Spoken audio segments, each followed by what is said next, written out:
Fala galera, hoje eu vou ensinar a fazer o tutorial de como animar a sua tela. Você joga a sua captação da sua tela, vem aqui em efeitos, pesquisa 3D, vai dar 3D básico. Você pega o 3D básico e joga lá na timeline. Jogou em cima do seu vídeo, ele vai abrir a aba aqui. Essa primeira é a rotação, a segunda é a inclinação. Aí agora é só você animar do jeito que você quiser. Quer deixar assim, para assumir um pouco a parte do fundo, você aumenta a escala.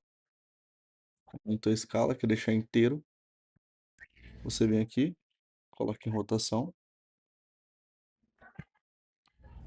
deixa do jeito que você quer, coloca aqui e é só animar.